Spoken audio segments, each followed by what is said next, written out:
back. Welcome to another edition of the Sports War. And we are back. We got the full crew in the house.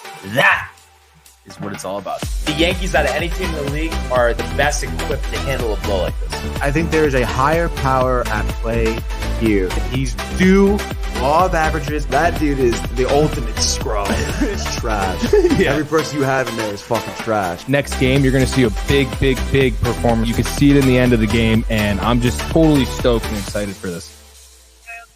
And we are back, ladies and gentlemen. Welcome to another edition, a Friday edition of the Sports Port. I am your solo dolo motherfucking host today, Tony. As you guys know, or may or may not know, I actually wasn't even sure. I'm sure it was announced on the show, but Brian, mid-flight, mid-somewhere in LA, doesn't matter. Landing, going to LA, Game 1, World Series. You know the deal.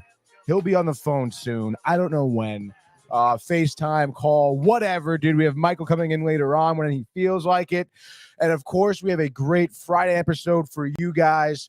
So much going on, so much sports. Obviously, as I mentioned, World Series. We have Week 8 NFL to go over. We have some hockey. It is hockey time now, at least for me anyway. And it certainly feels like it. Rangers to recap. More hockey to go over for this weekend. So much going on. But obviously, as we typically do, comments are first, my guys. So let's see what we got going on here. Because you know the crew is barking here. Brian coming to you live says, "Yo, Josh B. Solo, Tony, dude." Brian says, "Send me the link." I'm having issues sending the link. I may have to do it over Facebook, by the way, Brian. So let's see if I can do that actually right now. Brian Barnaby. Paste. There we go. All right, Brian, Facebook Messenger. You got the link, dog. And then you can come in when you're ready, dude. Because obviously we'll be talking. I mean, yeah, we'll be talking baseball first. I mean, come on, dude. Brian's over there. It's definitely time for the World Series. I felt it this morning waking up. It really is a tremendous match. We'll get to it. I want to get to it. Michael Buckta, speaking of Brian Barnaby, says Barnes is a travel machine. The guy knows how to access a damn plane. Let me tell you, his job should be a traveling landscape guy. That's for sure.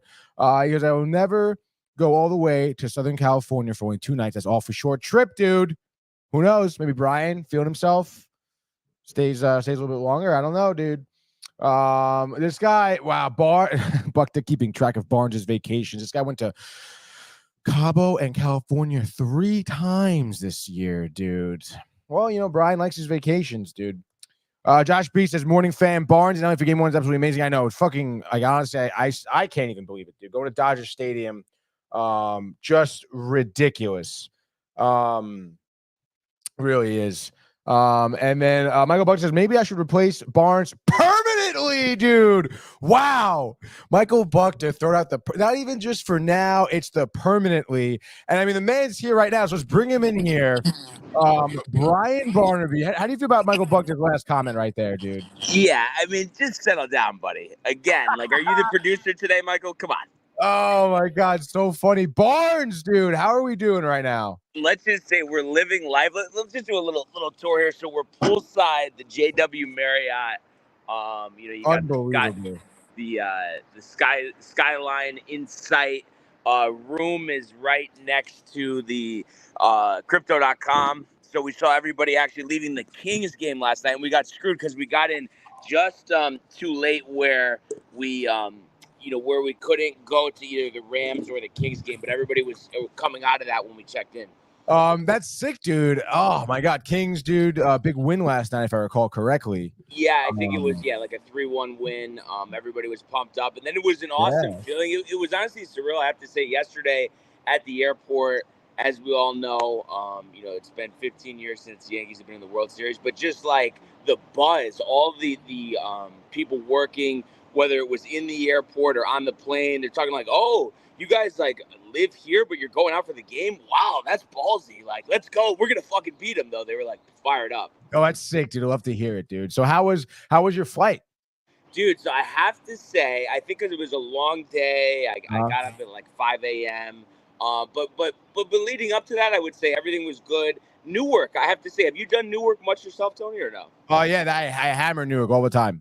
So I have to say, was like real easy. Parked actually at the airport parking lot. Usually JFK, I'll do, like the Smart Park. We have to wait for the shuttle. This is like a constant system of shuttles going around, very quick. Got there way too early, but was just worried about traffic. Probably had 2 hours to kill. All right. And they just renovated it too. Newark Airport was always a shithole. Oh yeah. Terminal A is like brand new. That's awesome, dude. Hell yeah. There we go. Did you get a coffee there? Cinnabon? So no Cinnabon. They actually had this place called BurgerFi. I don't know if you've ever heard of it. No. I got that cookies and cream shake. Stop. And then the only thing that I think you would have been excited about this on the plane, like we only got like 2 rounds of Sam Adams Juicy IPA. Oh, we're out. Sorry, only Bud Light. Bud Light? Are you kidding, Tony? Oh no, dude. Yeah. So just from getting up at 5 a.m. and then having the night flight, definitely felt, like a really long day. I was so exhausted when we got here, local time, I was sleeping probably by 10:30, but kind of got an early start today, just came from breakfast. And it's just nice that it's only, 7:30 or not even. So like the whole day's ahead. And then the crazy part, like we're probably not going to be able to work it out because like flights are too crazy. Like he didn't even realize he opened the tickets last night. He has tickets for game 2 as well, but it's just like, we don't have it. We're not set up for it, Yo, get the fuck out of here, dude. Yeah, crazy. So like we were trying to look at stuff, but it's just like, it is insane. Like we already got ripped off on the flights to begin with. And then like, it's just like we literally would have to like probably take a flight out of San Diego or something. It just would be such a hassle, but it's like so annoying. Like they couldn't just tell us beforehand. Yeah, dude, that must suck. Oh no, it's the both games. Yo, no, yeah, dude. That's what I hope. Hopefully, maybe it works out. You never know, dude. But what's the agenda for the rest of the day? What are we leading up to with the game with? Dude, so I think it's gonna be pretty low key, which is nice. There you go. Obviously, big night ahead. So there's actually a shuttle. So Dodger Stadium, no traffic from here is only 6 minutes away. So we have a shuttle coming to get us at 2:45. So we're probably going to do a mix of like the pool, maybe a little lunch. And there's like, so where this hotel is, it's the LA Live district. So there's a bunch of bars and stuff. So maybe we'll check out some of those. But it's just awesome that we have the shuttle all set up because I'm sure the traffic will be insane. Oh, yeah, dude. Wow. And then obviously, I mean, we all know here, first time for you at Dodger Stadium. Like, how excited are you right now, dude? Oh, yeah. No, and it's just, it really is something because I do have this thing, and I know you're the same way. We talk about it all the time where, we want to check out all the ballparks, but, of course, it only makes it special if your team's playing there. And then the fact that it's the freaking World Series, like, this is still surreal. Like, it's just, it takes you back as a Yankee fan to when you were a child because, the Yankees were in the World Series. There's a lot of buzz. People are talking about it. People are excitement. And, for the last 15 years, sure, you had little moments where you're in the ALCS and stuff, but, there just felt like a lot of, like, negativity. So just to be on this stage finally and have an opportunity to get the job done, it's an unreal feeling. And to be here on top of it, I can't even describe it. Yeah, I mean, I couldn't even imagine, dude. But, I mean, what do you think about this matchup here tonight? Let's go. I mean, it's Cole, it's Jack Flaherty, dude. I mean, I feel like one thing the Yankees have in this series is probably the advantage with the pitchers. I mean, I know, against the Mets, they did well. Flaherty had one game where he got popped, but still, I mean, I feel like both like Buehler, Flaherty, these pitchers, I mean, they could get kind of rocky, dude, So how do you feel about the pitching matchup tonight? Yeah, I feel pretty good. And I think it was, what was it, last time out, game 5 when Flaherty got hammered? Was that it or no? Against the Mets, yeah. Yeah. So I know he had some good starts before that, but the whole thing, Tony, that I feel good about is the Dodgers do not have one left-handed starting pitcher. Right. And those are only 2 losses against Matthew Boyd and against Cole Reagan. So the fact that they're throwing all righties out there and a guy like Jack Flaherty, I don't know about you, but I feel like, he's a little bit of a lightning in a bottle. And it's not to say that he might not go 7 strong innings tonight, but, we saw him struggle for a couple of years and struggle mightily with the Orioles last season. And then, he had this run with the Dodgers, but I just feel like it's not a sure thing he's going to be dominant. So Right. I feel good that we have a chance to rattle him early. I would not be surprised if the game started with a Glaber 10-pitch at bat, and maybe he walks, maybe he laces a single to right field. But I think that's going to be the key, working the count early. And are you kidding how fired up Garrett Cole will be if we get a run on the board in the first? Yeah. Oh my God. Forget about it, dude. And to what you were saying about Flaherty, I mean, I totally agree. I think, that game 5 start, it was like 4 innings, 7 earned runs or something like that off of Flaherty. But then I think the game 2 start or game 1, he was 7 innings, shutout baseball. So like you said, it could happen, but I don't know. I really don't see it happening. I mean, Yankees lineup, obviously tough to navigate. But hey, I guess I was going to ask you, because, obviously I wasn't watching his last start intently at all. What was the key to doing damage? Were there some walks? Was he leaving the fastball over the plate? What was the deal there? Yeah, once he like doesn't locate that fastball, I mean, it just seems like the rest of his pitch selection just kind of crumbles, and then he makes those mistakes. He doesn't struggle with location that much in terms of like giving up walks and stuff. It's really just stuff becomes hittable. He's leaving balls hanging over the plate. The fastball isn't hitting those corners. It's not getting as high as he wants it to be. So it just becomes, like I said, very, very hittable. And you would imagine with that Yankee lineup, I mean, they could do some significant damage, dude. Yeah, no, that's what I'm hoping for. So I think the start is everything, because and Aaron Boone even said it, and of course, you're gonna say it. You're in the World Series, but just that the group is really. He said they've always been close since he's been the manager, but this is the closest they've ever been, and I feel like I really see that when somebody hits a home run or gets a big hit, like just how the whole dugout literally gets up, and I just feel like. That changes the whole demeanor of the game and the team. And it's just like, for instance, when Stanton, before he hit that home run in game 5, they were a little quiet. And then I think that propelled, them to eventually win that game because of a big hit like that. And I just feel like that's so important. And there is something too. It seems like a lot of times they start with the lead, they end with the lead. And I think that's the formula in this series. Yeah, and it's funny you mentioned that too, because against the Mets, just that until that last game, that game 6, there was no lead changes during the series, dude. And obviously, whoever scored first ended up winning there. So it's imperative to score first and get that tone out there, and especially for the Yankees. I mean, I feel like if they remain patient at the plate too, maybe fighters making mistakes, you eat into the Dodgers bullpen a little bit. I mean, we saw what the Yankees did to the Guardians bullpen, and they had one of the better bullpens around the league. I mean, I really can't see how the Yankees aren't scoring like 6 runs every game here. Yeah, no, I agree. And the Dodger bullpen has been good, but I think the problem is in a series like this, let's say it does go the distance. I mean, you're playing 7 games in like 9 days. Yeah. So like Flaherty can't be pulled in the second inning. You got a game tomorrow, then you got to fly across the country to New York. So I just think that really puts the Dodgers in a tough spot if Flaherty is knocked out early tonight, especially because Yamamoto's starting tomorrow. And I know, like, in his starts, he's looked pretty good, but he doesn't go far into these games. So this bullpen is going to be tired, and that's where I think, like we were saying, that the Yankees had the advantage because Carlos Rodon and Garrett Cole have an opportunity to go 6 or 7 in their starts, and that really sets up our bullpen. If we don't have to tap into too much into these first 2 games in LA to be fully rested when we have our lesser starting pitchers going. And even with those lesser starting pitchers going, they're better than what the Dodgers are throwing out there. So that definitely makes you feel pretty good.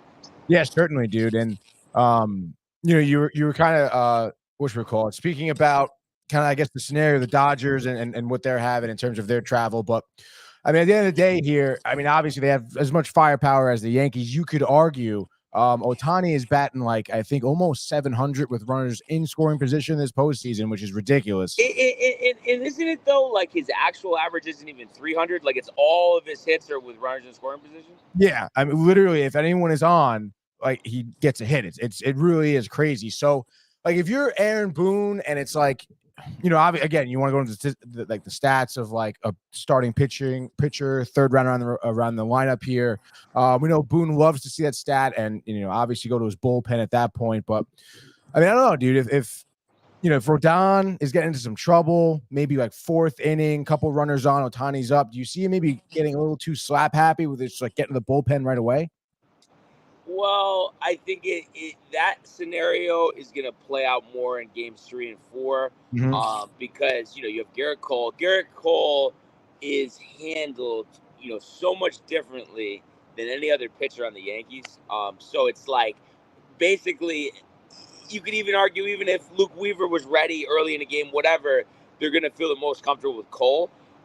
So I don't think that would play into the scenario. And then you think about game 2, Rodon's a lefty. So, you're not going to be necessarily rushing him out of the game when Ohtani's up. It would more be game 3, Clark's on the mound, bases loaded, 5th inning, 1 out. Right. Tim Hill's coming into the game. They were saying on MLB Network, your guy, I forgot what his, who's the guy that always hosts MLB Tonight? Not Harold Reynolds. No, and I don't even think he played, but he's been working there so long. Yeah, I know exactly who that guy is. I never really liked him. Really? Did you work with him? Yeah, I did work with him. He was like your typical talent. Is it Greg Amsinger? Yes. Okay, so basically you're let me do the analogy here. You're saying he's Bob Costas. Basically, dude. Damn, that's disappointing. But yeah. Whatever, dude. But what I was getting at is Tim. He was saying he wouldn't be surprised if Tim Hill, if this series goes 7, faces Ohtani 7 times. That's crazy, dude. I mean, oh, my goodness. What's your confidence like in Luke Weaver in this big spot here? Because there's going to be probably an opportunity where he's got to come in and he's got to get crucial outs here. Like that's going to happen, Yeah, I think because of him going 2 innings, last time he pitched and pitching well, that brought his confidence back. Obviously, the game 3 in Cleveland, things got out of control. That couldn't have felt good. And that was on the heels of giving up that home run to Jose Ramirez when it didn't matter in game 2 at Yankee Stadium. So I think in a way it was almost good that Luke Weaver got those runs out of the way, because would we really want him coming into this World Series not allowing any runs since he was named the closer? It's better that happened in hindsight. Oh, yeah, definitely. I mean, especially coming into look at, I guess I'll use the Guardians again, Emmanuel Clase, someone, who's highly regarded, best closer of baseball, regular season, barely give up any home runs, got into a lot of trouble, and it's interesting, dude. I mean, who's game 3 for the Dodgers? Bueller? It would be, I think that's what it'll be. I don't know if Dave Roberts will play around with, but I would think he's not going to want to go first day of 3 games in a row, a bullpen game. So I would imagine Walker Buehler would get the start. And it made me think too, growing up, they definitely changed it. It didn't used to be where the World Series would have 3 games in a row, right? No, I don't believe so, dude.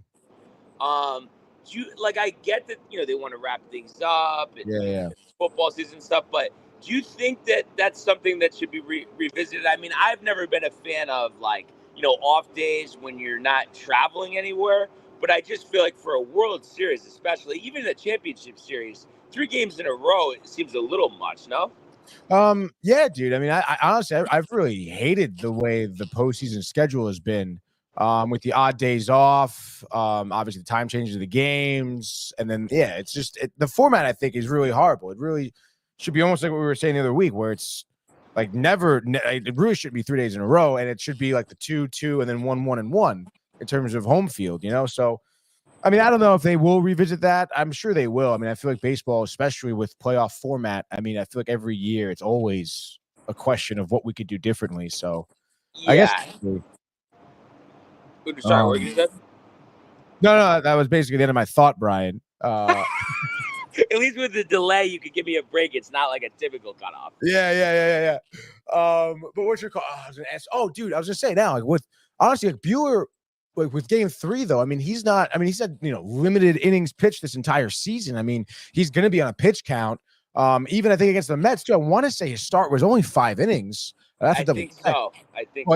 I mean, I know everyone's saying this game's going to go 7. To go 7, the firepower, the storylines, Ohtani, first time, Mookie Betts, Freddie Freeman, obviously, the first time is 81. Like, this whole story, and everyone's like, game 7. And I'm like, looking at these pitching matchups, and I really, wouldn't be surprised if, Dodgers get into trouble early at home, and then all of a sudden their bullpen is tired, eaten up, and it's going to be really hard for Roberts to kind of, navigate this lineup. I don't know, man. I mean, I don't think he's going to have some of the luxuries he had when he versed the Mets, Well, and you just think about it, too. I know this is a whiles away, but, how much different this rotation is when they're healthy and will be next year. I mean, imagine, they wouldn't even – their starting rotation, they'd have Yamamoto, and Jack Flaherty will be a free agent, so I guess not, but Yamamoto, Ohtani – Tyler Glass now, and then Clayton Kershaw as a 4 or 5 starter, which is ridiculous if he's healthy. But I'm saying, so it's just a completely different animal what they're going with now, and you would think that's going to come back to bite at some point, because also the fact too, I know they have some good lefties in the bullpen, but it's just not the same that the Yankees don't have to have 2 or 3 times through the order against the left-handed pitcher multiple times in this series. And I guess they have Brent Honeywell. He's a left-handed pitcher, right? The former right? Yeah. So I guess he's their lefty that they would use as the bulk guy in a bullpen game. But it's even though he is a lefty, I feel like he's a guy. I mean, his ERA is 5 this postseason. I mean, if they want to throw him out, I think we could find a way to hit him around. Yeah. Again, I mean, it's crazy to really think about. I mean, I'm just watching it, reading these, looking at the pitching here. I don't know, dude. I mean, I feel like if the Yankees just kind of keep going in terms of what their pitching has been putting out there, and then they stay patient at the plate, I really I don't know, man. I mean, this could be Yankees in 5, dude, honestly. I mean, obviously that would be outstanding. And I do really think, again, and you think back to the previous 2 series, what did we do? We set the tone early. I believe both games, I think anyway, or maybe not, but either, I was thinking that we scored first, but what I meant was we won the first game of both of those series. And I just think that's so big too. You don't want to start in a hole in a big series like this. Absolutely. And, you got quite the fan base here. It's pretty hype for you. Obviously, Michael Buckta, ecstatic. We have Bernie in the house. Let's fucking go, dude. Barnes, you better have a live feed going. Let's go, bro. There'll be some footage, buddy. Oh, hell yeah, dude. So what's the jersey for tonight, dude? What's the attire? I think because it's worked all postseason, why, I got to move this actually. If it's why, if it's not, is the glare okay? I mean, it's not great, if you were working the camera, dude. It wouldn't look like this, dude. But what I was getting at, is this how it looked the whole time or no? A little bit. It kind of seems a lot more choppy now, to be honest. Oh, Jesus. What I was getting at, Tony, is because I've gone Volpe for the previous 2 games, got to stick with that. Oh, yeah, of course, dude. No name. And let's go, that dude. coincides with Volpe. I think he's hitting 300 now in the playoffs. Oh, is he actually? Yeah, he really heated up last series against Cleveland. Let's fucking go, dude. And that's a guy that's important. And you think back to the series against Kansas City, Verdugo with some big singles, and then obviously Glaber both series. But those singles, are everything. I mean, that's how you keep innings going, drive runners in. What do we got for Volpe? I know you were looking it up. Yeah, his average is 353, OPS of 888. He's got 1 extra base hit, a double, and a stolen bag. But that's the whole playoffs, or that's last series? Oh, I'm so sorry. Yeah, no, my bad. He's batting 310. That was last series against Cleveland. But you know what I mean? Going into this postseason, we all could have dreamed of Anthony Volpe batting 310. So I mean, that's huge. And you could say now, I mean, at this point, I mean, he's due for a homer, I mean, he's got none, so let's fucking go, dude. And the best part is, sure, we'll take a homer, but we don't even need him to homer, That's right. Just keep, get on base. What else we got from the fan base here, Tony? So Tommy here says, Nestor out of the pen could be huge if a starter gets a quick hook. How do you feel about that? Yeah, I couldn't agree more. I like the comfort of Nestor, especially. I know he could do it, but I don't necessarily want to bring him in the middle of an inning. But let's just say, for instance, game 3, or actually, I guess it would be game 4. Heal, as we've seen his pitch count climbing early. So if Heal can go 4 innings, Michael. Brian Barnaby in California with the babes and the beer. Let's go. But yeah, what I was saying is, like, if Heal can only go 4, Nestor can match him with 4 innings. And I think Nestor, even though he's not 100%, Tony, that adrenaline, that competitive nature will will him to a big performance in this postseason. Yeah, absolutely, dude. He's going to risk injury. He is going to risk injury. He doesn't care, Michael. And that is the art of a champion. And I know Michael knows that. He's thinking about the classic teams. Yup. It brings a tear to my eye. But I agree with Tony, though. What Tony was saying earlier, all the star power, blah, blah. I don't think it's going to be as crazy with the runs. I really don't. I think so the teams are going to be locked in defensively. Like, pitchers, like, I think it's going to be a tight ball game all the way through. Yeah, I think so too, dude. And I think Yankees, again, I think they're going to, obviously they're here, they're doing great. But I mean, you think about some of their defensive mistakes, their base running errors too. I mean, I would imagine they clean some of that up. Judge gets going. I mean, you're talking about like a different game here. The only thing, and I know maybe Brian might get tight that, I'm kind of bringing this up here, but, Yankees path to the World Series. I mean, Dodgers so far. Wait, right? I think there's a problem with my feed. Is this ESPN New York with Dave Rothenberg? Oh, come on, dude. I'm serious. Are you? It's totally different. You can't say it's not. I mean, Dodgers out there, they were the best team in the league, right? Yankees not having any easy. I'm not going to say easy at all, but this is going to be their by far, Brian, their biggest competition. Okay. I mean, do you think maybe at any point, there's like a game 1, maybe they thought it kind of get smacked in the mouth a little bit? So what I think here, and definitely, I would say, I mean, in the entire league, obviously you make it here, that proves your worth. But you know how sometimes certain teams get farther and you think other teams that didn't get as far are still better. But I think all of that considered, I do think the Dodgers and the Yankees, like, it wasn't a coincidence that they match up in the World Series. I think they are the 2 best teams in the league. So by default, this is, of course, the toughest team that you face. But I think that just looking at the way this Yankee team has been playing the last 2 series, it doesn't matter who they're playing. They're that dialed in, and they're that determined to end this drought and bring a championship back to New York. And they're going to do anything that they have to do to get there. And like Nestor said, even if he has to miss all of next season, it's worth it. Well, it's called dedication right there, dude. Absolutely, man. That's awesome, dude. Well, I'm stoked. I'm stoked for the game. I mean, regardless of what we were saying, I mean, there still is so much juice here.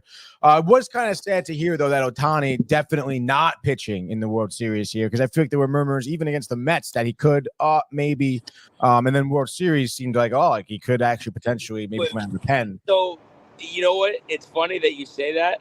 I would have welcomed it just because I think there would be a big chance that he would re-injure that arm, and I would have a hard time thinking he'd be effective. It would almost remind me, Tony, of Senga missing the whole year and just be thrown in the fire.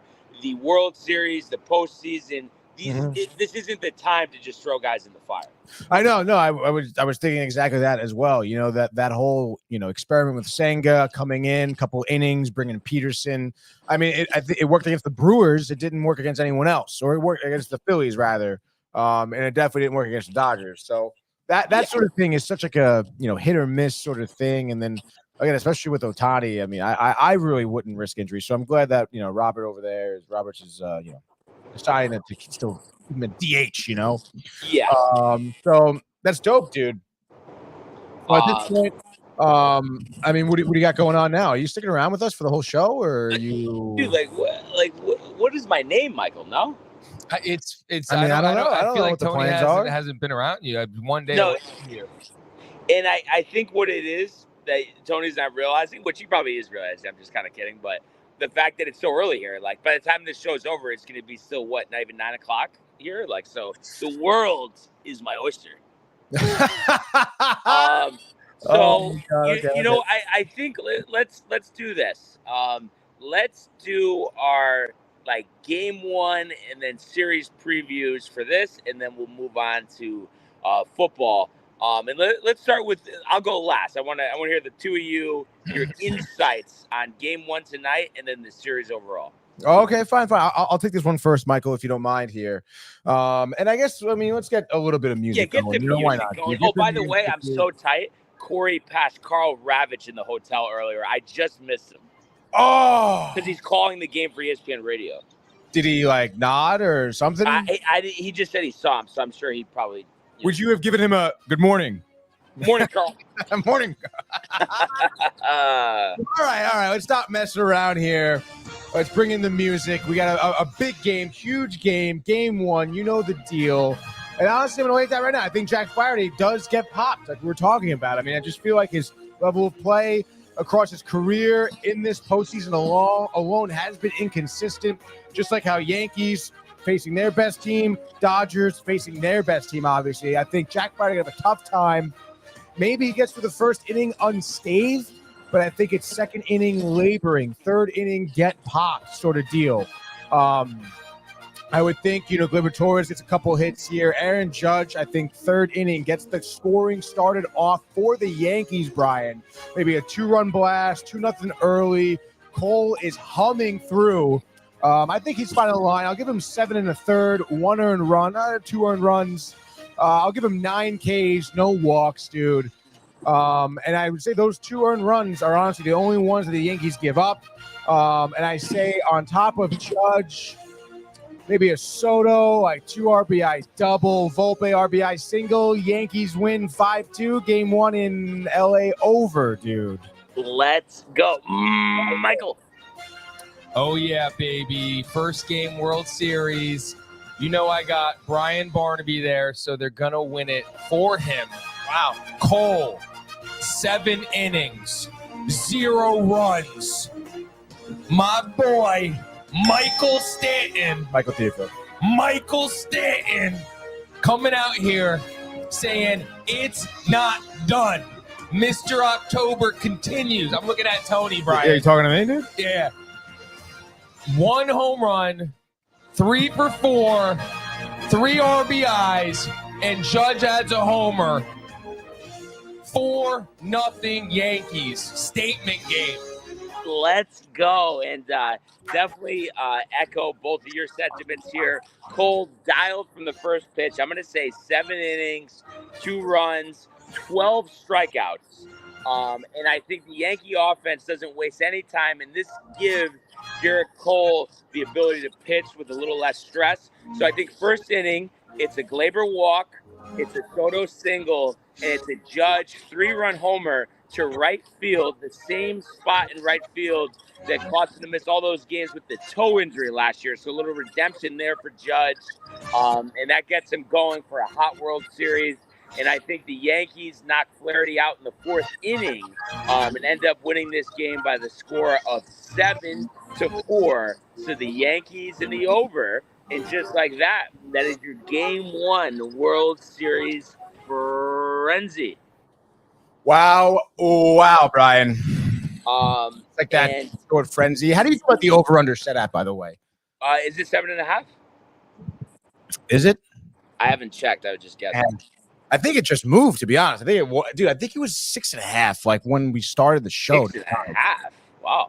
It could be wrong. Because these numbers have been jumping. Yankees plus 110 here. Interesting. Jay Bird in here says L.A. Barnaby, dude. Let's go, Jay. I didn't even think of that.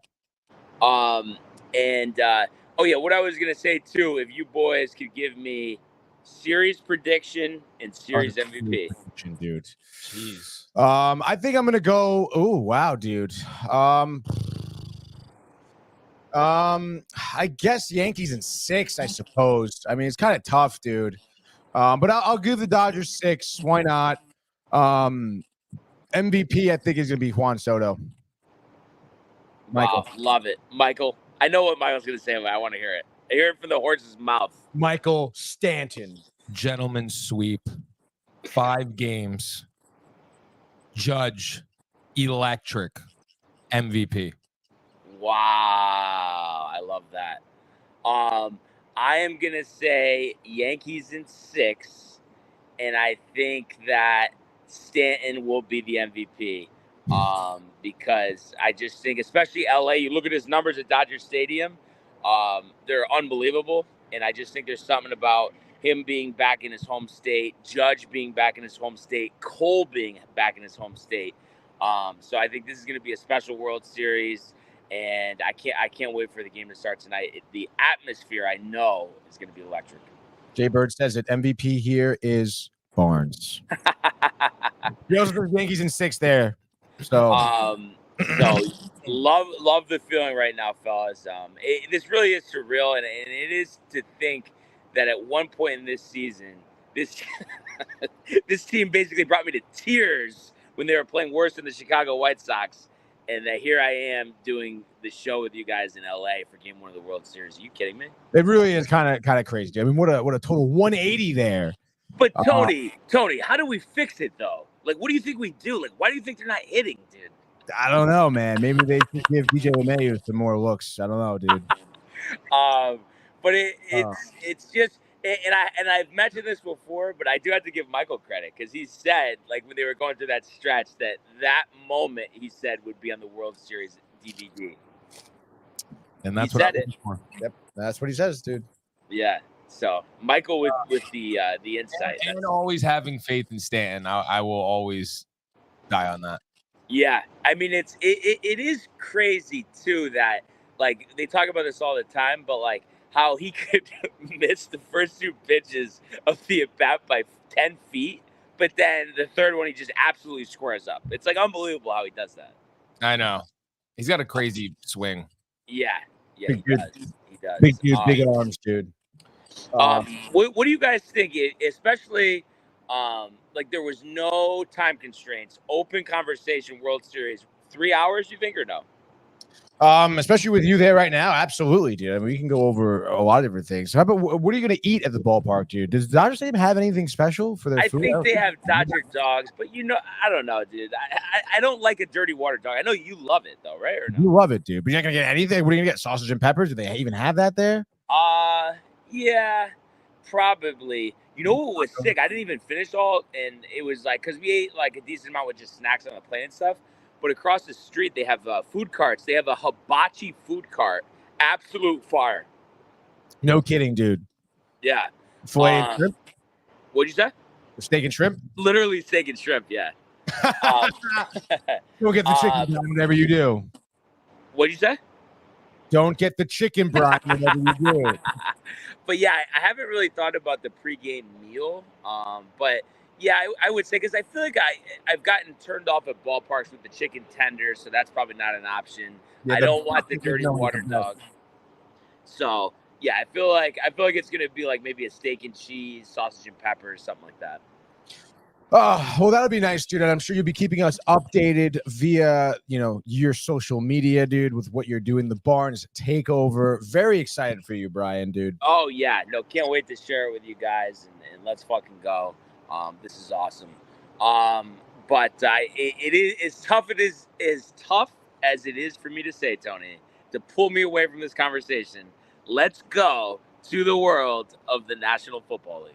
He wants Jefferson, climbs the ladder. Oh my goodness! Justin Jefferson, the catch of his life. Burrow fires, intercepted, picked off at a pick six. Minka Fitzpatrick, an absolute ball hawk. Niners twist up front and get to Tagovailoa. Bosa again.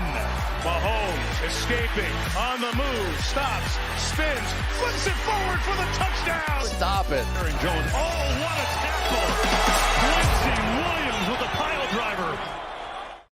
All right, dude. I actually watched basically the whole game on the plane. There's a little connectivity problem because, of course, it's JetBlue. You have the screens, but Prime Video not on there, so I had to watch it on my phone. But I have to say, I mean, it started out, very high pace, and I mean, we ended up just hitting the over, I think, which was like 48.5.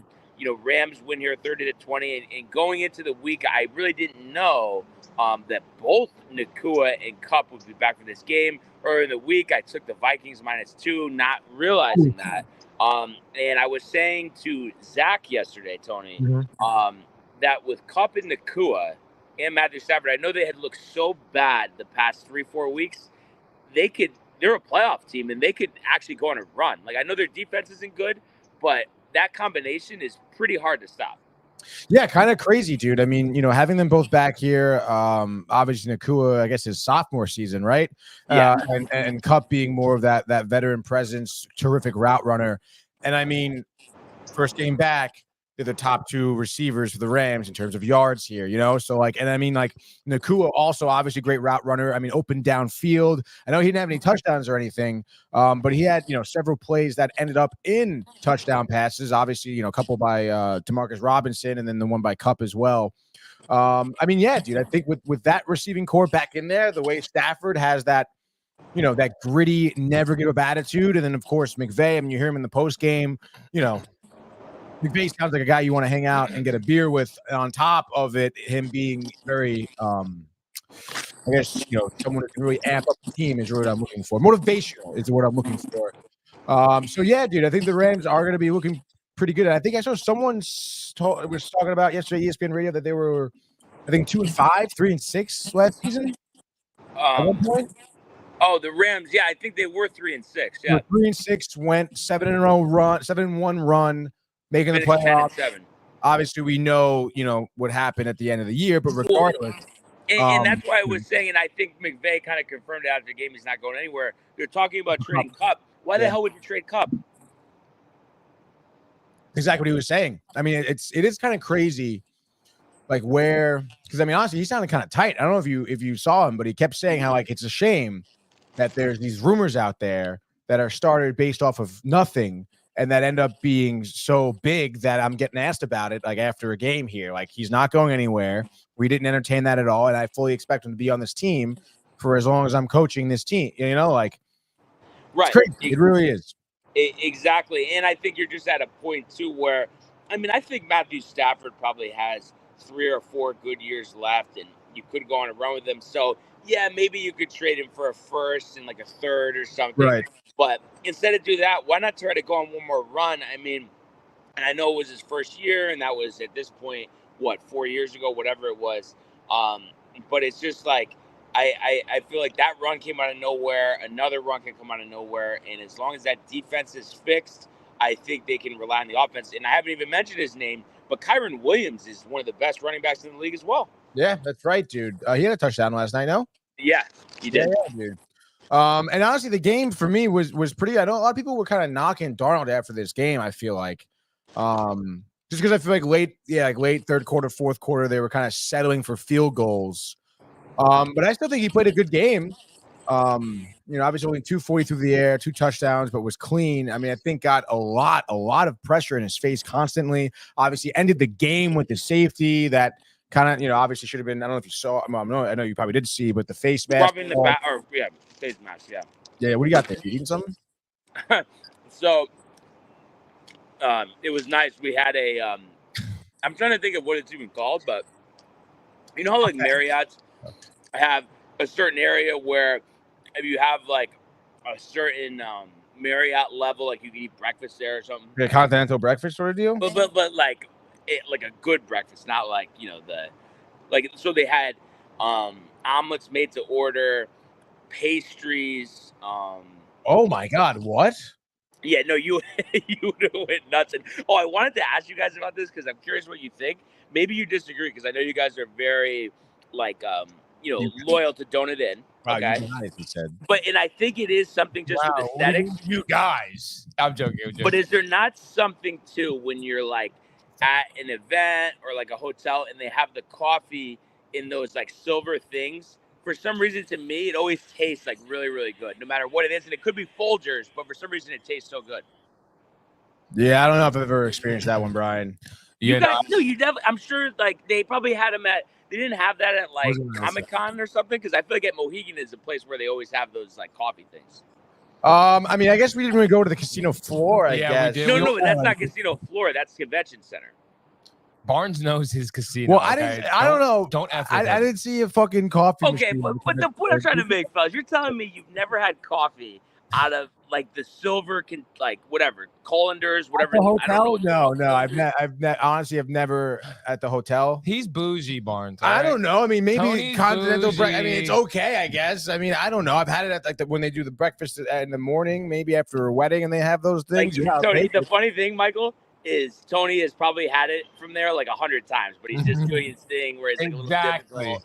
Yeah. I have something that's not difficult. First of all, you're calling me bougie. Brian has the special status where he's getting omelets on deck for nothing. Actually, shout out Corey. That was all. That's not Barnes. It's his boy. Well, he's bougie by association. Okay. But what was Michael gonna say? So, what is disgusting is a Sunday morning show on ESPN Radio. Anita Amani and Mike T. I guess there's a Mike T on there. Not Mike Tannenbaum. Oh my God. Me, the GOAT. Michael Learville? That's one of my favorite sound bites. I'm gonna use that in my mixtape. Wait, Michael Learville? Yeah, it's just gonna come in with a hard beat. So I get a message from the one, the only, the GOAT. Hashtag TCA Prez just now. Okay. And I'm looking at it and I'm reading it, and it goes, he circles this text message, right? And I look up, I see it's a text with Tommy NCT. Okay. And he goes, Barnes Remote is significantly better than the Anita Amani and Mike T show on Sunday mornings. Let's fucking go, fellas. And Josh B just says amen. Because he's a holy, he's a holy man. Yeah. Shout out to them. Shout out to TCA. That's what do you eat? What is that? The omelet, the pastry, what? Croissant. You guys like croissants? I can see Tony being like, "There's a little too much butter, dude." I actually love croissants, dude. All right. Yeah. No, I definitely enjoy croissant. I remember being a kid. Sometimes on the run, Dunkin' Donuts, sausage, egg, and cheese on a croissant. That was like way better than anything else they were serving, I feel. Yeah, no, exactly. That's always been my move. Croissant with some strawberry jam or something. Oh, 100%, man. I was just going to say, so I feel like it's important with this game. You know, you were mentioning how, maybe, they got screwed by the face mask. But, great start for the Vikings. And I feel like, they've lost 2 in a row. And I feel like this is the turning point of the season. Right now, they could lose 3 more in a row, and then the season gets out of control, or they come back now, win 3 out of the 4 next games. I think this is a very big point in the season for the Vikings. Yeah, I think so too. And I mean, Darnold was pissed. Justin Jefferson was pissed. I think throwing his helmet and shit too. Obviously, some frustrations going on. Getting beat by the Lions, Rams back to back, which is kind of funny. But you mentioned the next 4 games. I mean, they're at home against the Colts. And then you got 3 games on the road, Jags, Titans, and Bears. I mean, all very, very winnable. I guess you could get into some trouble with the Jags. If they're getting momentum. I don't even know. But, I mean, Titans, their offense, Bears, and the Colts. Bears is probably the one that will give you the most trouble. That defense is legit. And then even after that, you have Falcons after that. So, I mean, I don't know, dude. Their schedule isn't by any means. I mean, they went through the tough part of their schedule already. But they got Green Bay again, Detroit again, right? Yeah. They end the season with at home against the Packers and on the road against Detroit. That's brutal. I guess, the last 2 games is tough, but still, I mean, the next 3, 6, 7 games are manageable. Yeah. Very, very manageable. Yeah. So it'll be interesting to see. And speaking of other teams, other games, I know we're batting leadoff with the picks here. So we could kind of go over what our thoughts are initially, Tony. And I know it's a team that I'm trying to think. I think we've taken them a couple times. But anyway, the line that I liked the best looking at the spreads earlier in the week was the Green Bay, Jacksonville. What do you think about that one? Green Bay, Jacksonville. Is it 3.5 still? Oh, it's at 4. It's at 4. Okay. I would lock that in right now, right? Yeah. So you put your notepad to work there. Is that the personal bag in the background? No, it's over here. Oh, buddy. Loving the personal bet, dude. Loving the personal bet. And then, dude, I know we don't usually do Monday night, but why not the Steelers over the Giants? No. What's the line? Let's see what the line. I think it's 6, but isn't it in Pittsburgh? It is in Pittsburgh. Dude, I feel like they're gonna lose by unlimited. Let's half circle that one. Yeah, okay. Yeah. I'm just going off of straight memory here. I'm trying to think of one other game. So we got I mean, I wouldn't no way touching Denver. Commanders +3 against the Bears. The Commanders though will be starting Marcus Mariota, I believe. Oh, all right. Well, then forget that. How do you feel about Niners -4.5 against the Cowboys? Cowboys are due. Stay away from that one. Okay. I mean, Buffalo -3 against the Seahawks. And that's in Seattle? It's in Seattle. Yeah, I think half circle. Half circle around that one. Okay, cool. I don't like Chargers -7 against the Saints. I don't know about that one. I mean, you have Texans -5 against the Colts. That's not those games are usually tough, though. All right.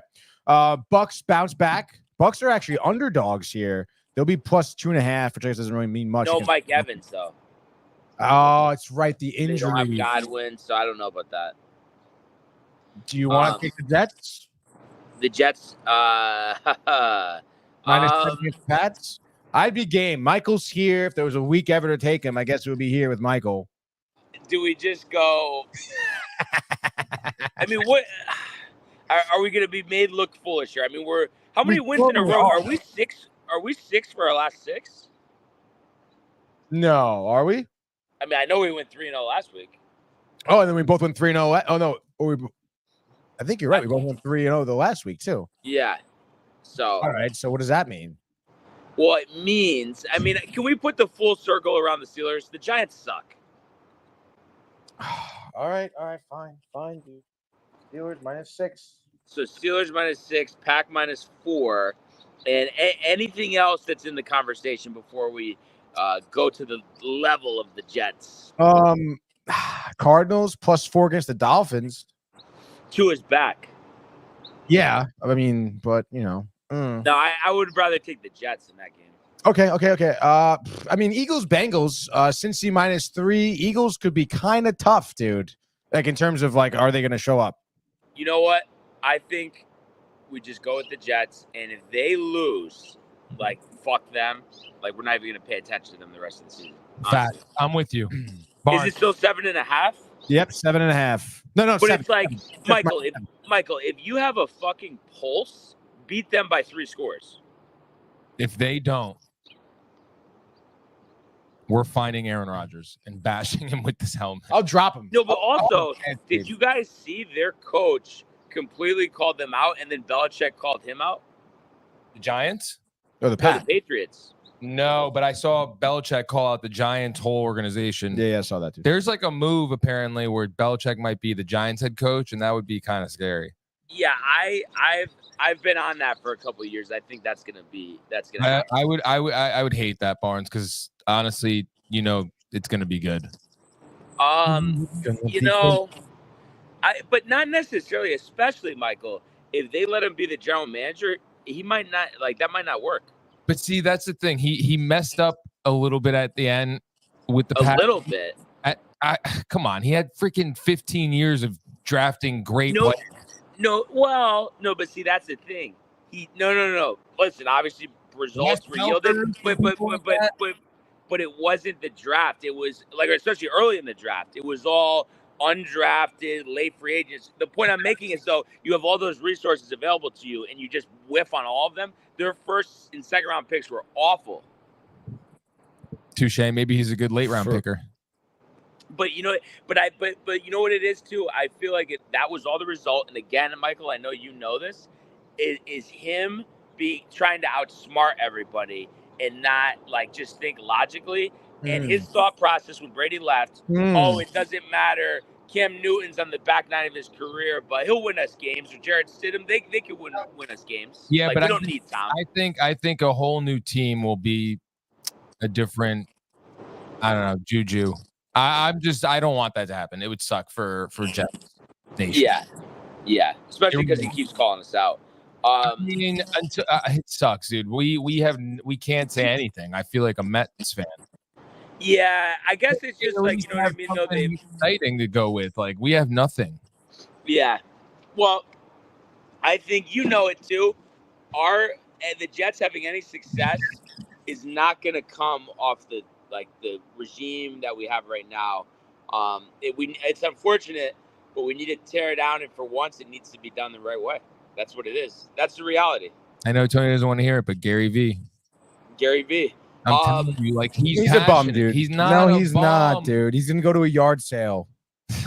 That's what he's gonna do. He's gonna see the kid working the stand at his house. Hey, kid. Yeah. What are you, like 6'4"? You want to play for the New York Jets? Speaking of Gary V, Josh B, did they submit their picks? Gary V, Josh B. I believe. I want to get to the NBA, baby. No. They have it, but are they sending it like after the show? Because did you see Josh's text where he's like, "Send your picks, and we'll send them after." No, he didn't mean after the show. He meant after we picked. So. Oh well, then let's fucking go, Josh. Well, he said he's on the. Isn't he busy though? Did he say he's like busy? I would just send in that. I would do it, but it messes up the thing. Just text him and just say we're ready for your picks. Yo, ready for yo bum ass picks. I would imagine I'll text him ours too. We got Packers -4.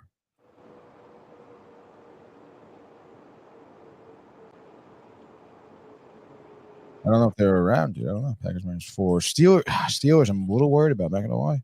Giants suck. Jets -7. I'm also worried about that one too. Mm-hmm. This could be a terrible week for us too, but it won't be. Yeah. No, we're gonna go 3-0. Yeah, we're gonna go 3-0, dude. While we wait for them, dude. Frenzy? I mean, you want to do the frenzy? You might as well do. Oh. Do we have it? Didn't hear. He says, Josh. Didn't you just text the picks? Yeah, just texted him the picks.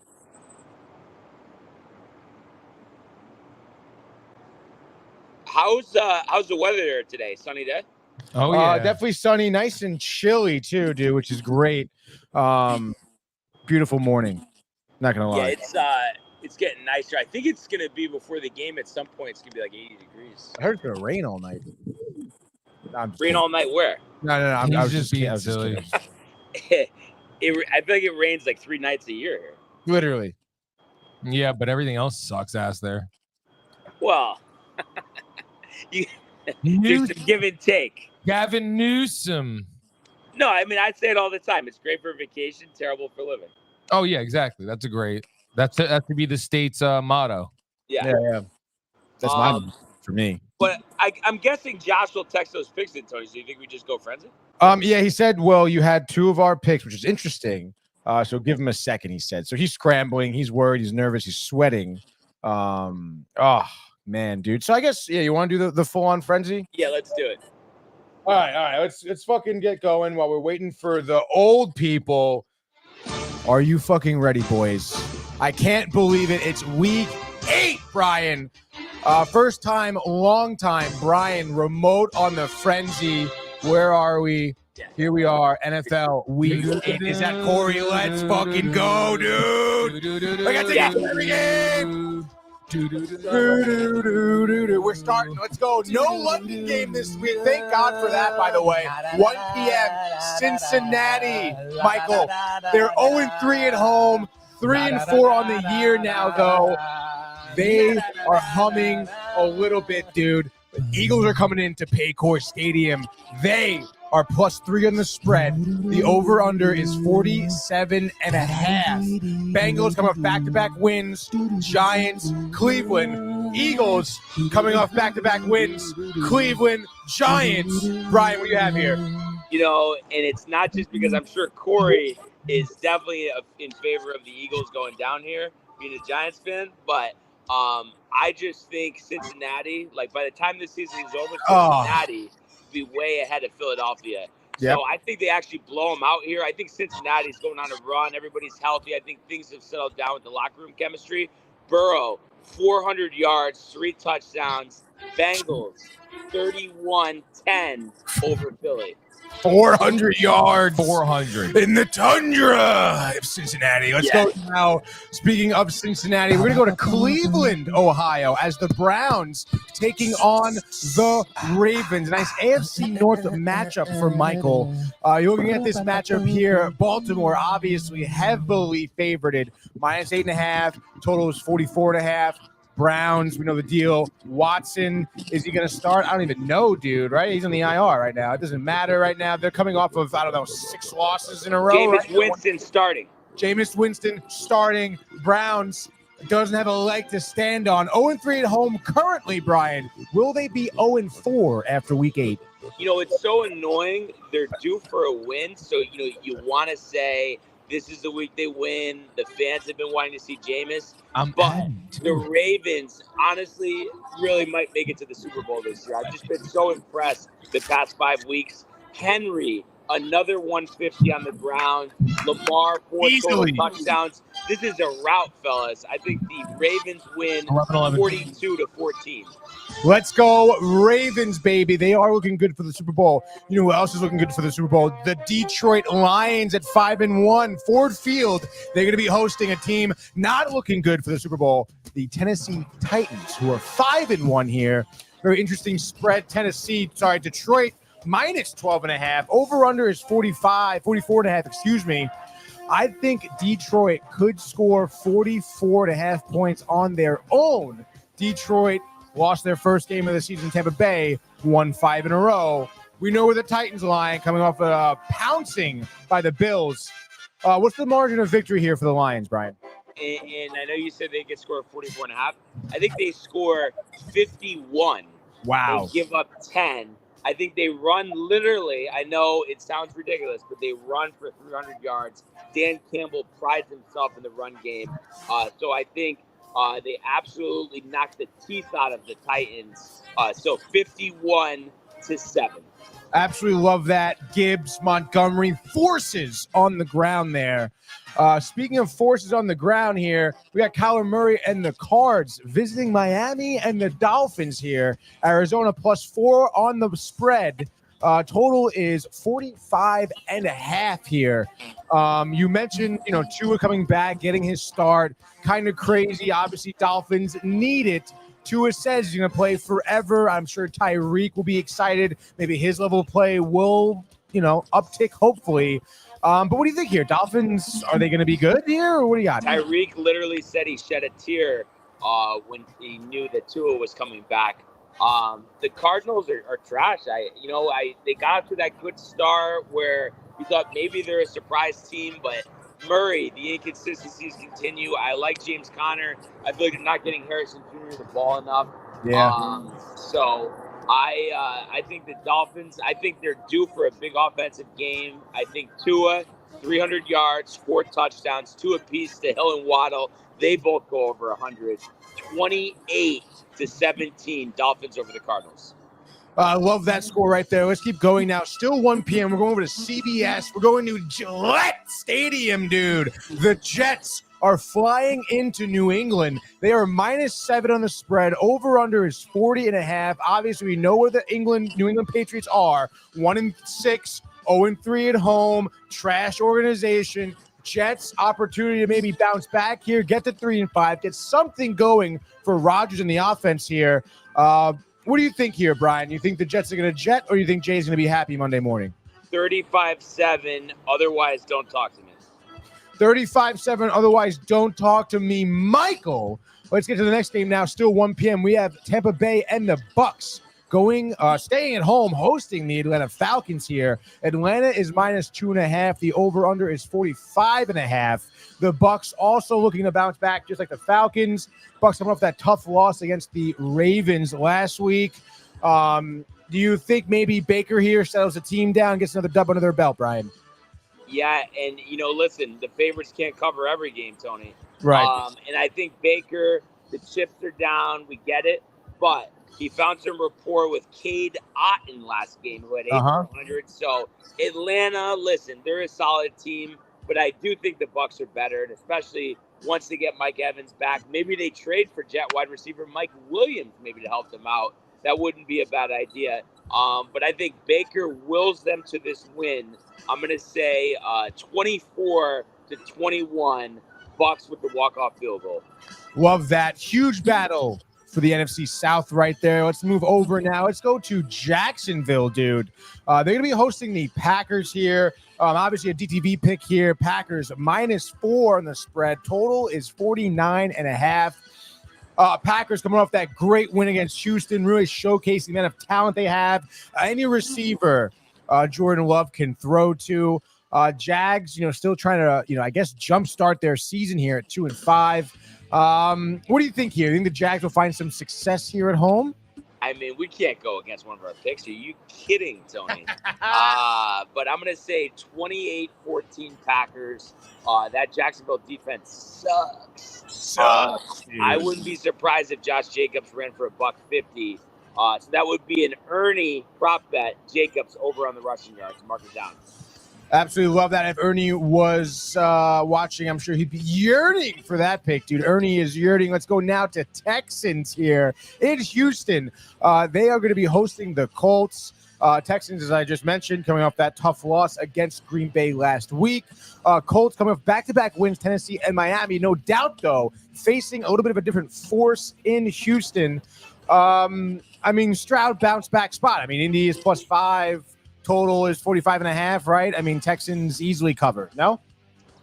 I'm going to say the Colts cover, but the Texans win. You look at the history of this matchup, always tight games, down to the wire. I wouldn't be surprised if the Colts started out to a 14-3 lead.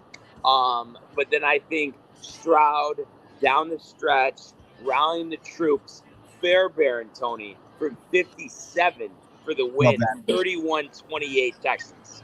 Love that. Fairbairn's been a force with the leg all year long. I'm sure he'll continue to do so now. Let's go next game here. 4:05 time slot. First game of the day. FOX. We're going to SoFi Stadium in Inglewood, dude. I heard the Best Westerns in Inglewood are crazy, man. That's what Michael Bucket said.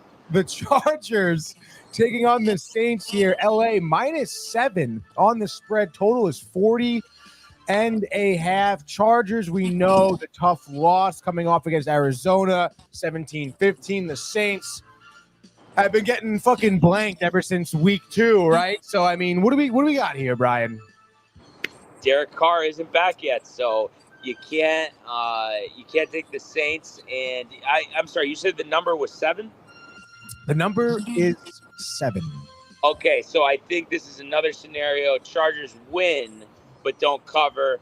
I think they win by 4, 24-20. But a big win for the Chargers. I think J.K. Dobbins runs for $125 in the score. Yeah, dude, I love that. They're definitely going to need that win if they want to move up in the AFC West here. Let's go down next game. Where are we? We just did. Let's go. That's right. Seattle Lumen Field, Brian. The Seahawks taking on the Bills. One we kind of had circled, sort of. I think you kind of shot it down, though. Buffalo -3 on the spread. Over under is 46.5. The battle in Seattle, dude. They're coming off a win against Atlanta. Bills back-to-back wins. Jets, Tennessee. We know the deal there. Bills 5-2. Has Allen thrown a pick yet? I don't think so, right? What do we got, dude? Yeah, I think he throws a pick here, and I think Seattle wins. This is a trap game. It seems so obvious. The Bills, Amari Cooper. But these are the games that screw you over on the bets. So I think Seattle will win this one. Let's say 28-20. Josh Allen, 2 interceptions in this one. Okay, fair enough, dude. Fucking whatever, dude. Let's go down to Denver, 4:25 p.m. CBS, the Broncos taking on the Panthers. Obviously, a ton to talk about here. Denver heavily favored at -10.5. Over-under is 41.5. Panthers, needless to say, dumpster fire at 1-6. Broncos, watch out, dude. Broncos have won 4 of their last 5 games here to push themselves to 4-3. They obviously are playing in the AFC West. Tough job, Chiefs. What do you think here, though, for the Broncos? Who would have thought that Greg Zuerlein pushing a field goal left would get the Broncos going, but that's what happened here. I don't love their offense, but I think they're doing what they can. Bryce Young will start at quarterback for the Panthers, so he hasn't made a start since the first couple weeks of the season. But I expect him to struggle against this Denver defense. So I don't think Denver scores a ton, but they don't need to score a ton. I think they win this game 20-6. Yeah, I couldn't agree more with you there, Brian. Let's go down next game here. We're going to Las Vegas as the Raiders, dude, are taking on the Chiefs. 425 CBS. Speaking of the Chiefs, definitely kind of crazy here. They're 6-0, and obviously looking pretty good here. Minus 9.5 on the spread. Total is 41.5. DeAndre Hopkins, I'm sure, will be elated to some football with the Chiefs here. In terms of the Raiders, they have lost 3 in a row. Not looking good. No Adams, Minshew, 8 interceptions, only 4 throwing touchdowns. How tough of a day are they going to have in their home stadium, Brian? Chiefs finally have a day. 5 touchdowns for them. 35-13. Patrick Mahomes, 360 through the air, 3 touchdowns. Hopkins, first game as a Chief, 10 catches, $140 and a touchdown. Yeah, I really could agree more. I think he's going to go absolutely off. I would imagine it's a breath of fresh air for him in Kansas City. Speaking of a breath of fresh air, Chicago, the Bears are going to Maryland to play the Commanders here. A team that is undefeated at home at 3-0 with the Commanders. Obviously, you know the deal, though. Daniels not starting, you said, right? That last time I checked, I don't know if you could double check that. Jaden Daniels here. Ribs officially did not practice on Thursday. So, I mean, I don't know if they announced it. Sorry, double check here. Commanders.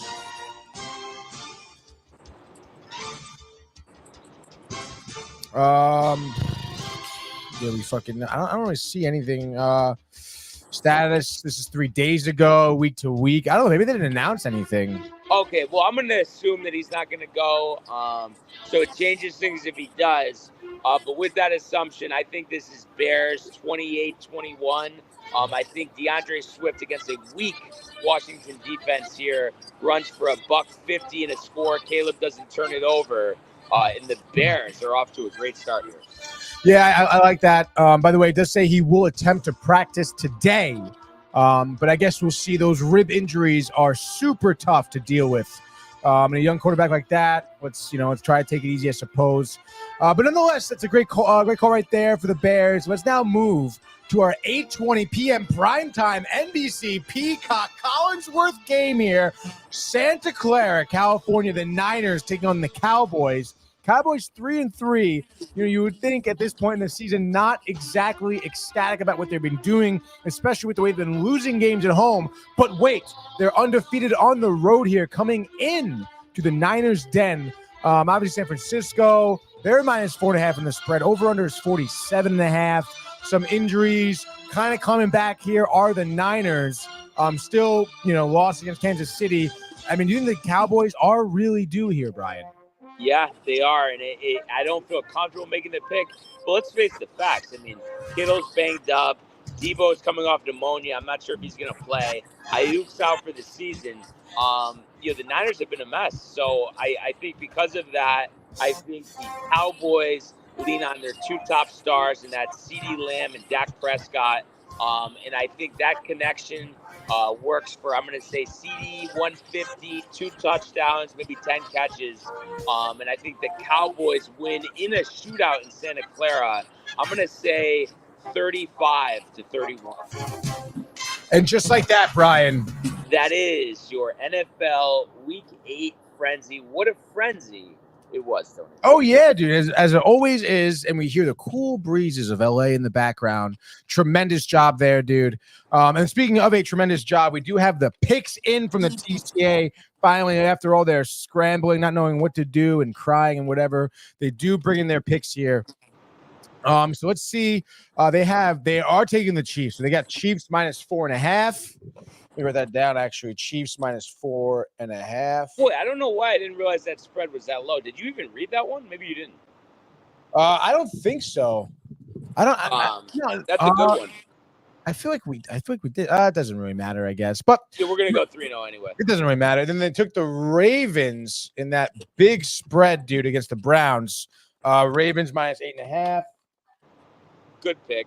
Yeah, not bad. And they took the Lions minus 12. So it's just that type of week. You have to take those type of games. Yeah, kind of crazy. I mean, Kev Dude's the only one who's always talking about how it's like, oh, dude.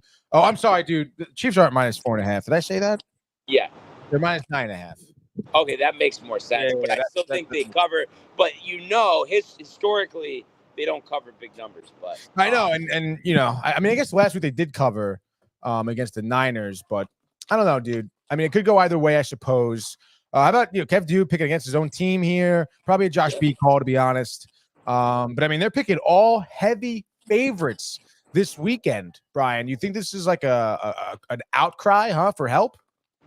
Yeah, and I think it's playing with fire. And I know we took all favorites, right? Yeah, we normally do. I feel, but because I'm saying it's different because it's a smaller sample size. But the amount of favorites that have covered the past 2 weeks, like.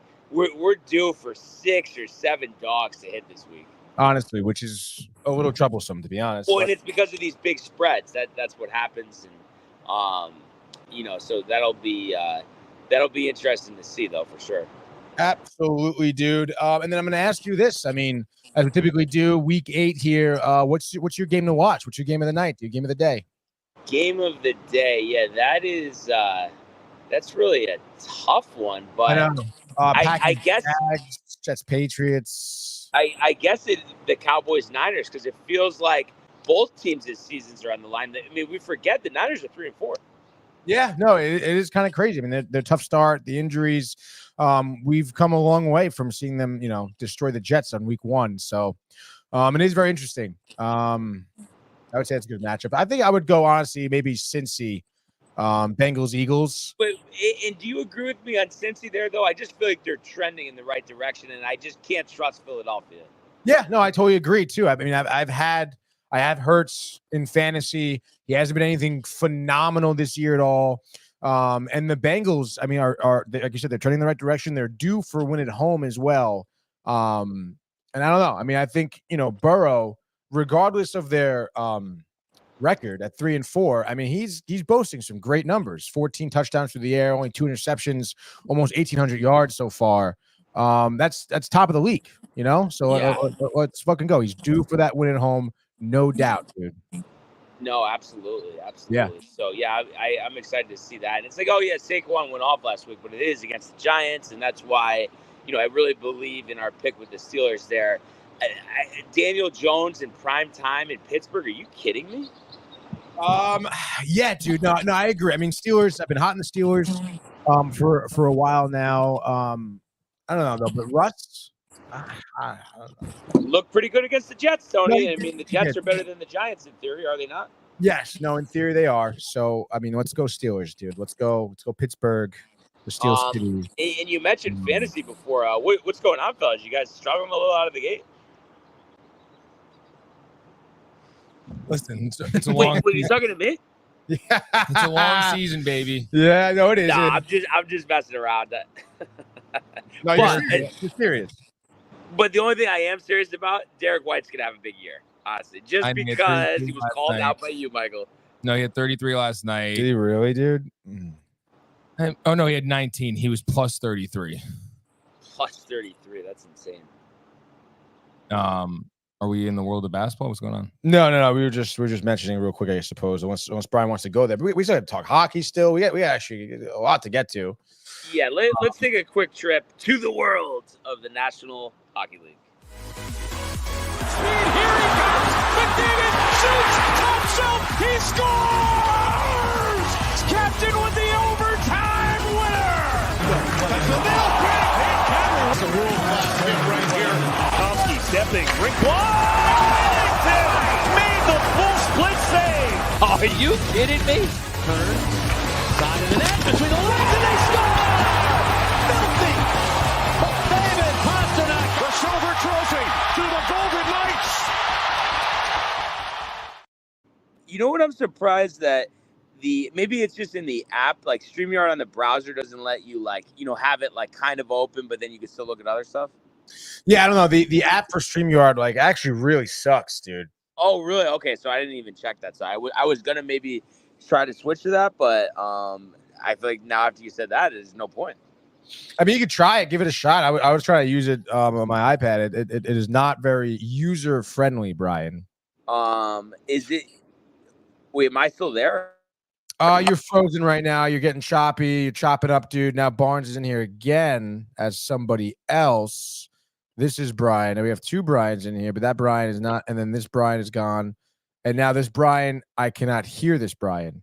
And now that Brian is gone. And now Hoochie, still can't hear you, dude. You're muted. Your mic is muted. Can't hear anything. Got nothing. I'll mute it. I'll unmute it. No. Like, I think it's muted on your end, maybe. Maybe you didn't give access. Oh. You little one too? Little goodbye, dude. My battery about to die. I'm alone. This is a fucking terrible, terrible show today. God, fuck.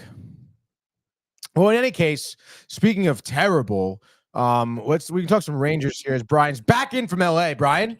Yes, I'm here. No, you know why it was a problem? Because I didn't X out of the browser one. That's why. That makes sense, dude. Well, we hear you now loud and clear, dude. And speaking of loud and clear, the Panthers 3-1 over the Rangers. Obviously, I mean, I wouldn't say a loud and clear win, but a clear win here by the Panthers. Did you catch any of this game, Brian? I actually caught the vast majority. It's funny. I had to go in the air, ESPN Plus VPN, Tony, so that I could access it because they were trying to get me that I was from New York and watch it, all that. But then I just opened the game. It's 1-0. Oh, wait, it's 2-0. And then it's like, okay, the rest of the game, they played good defense, whatever, but you only get on the board once. And it's like, was this not the same thing that we just saw in the Eastern Conference Finals? Yeah, it really was, dude. I don't know if it was.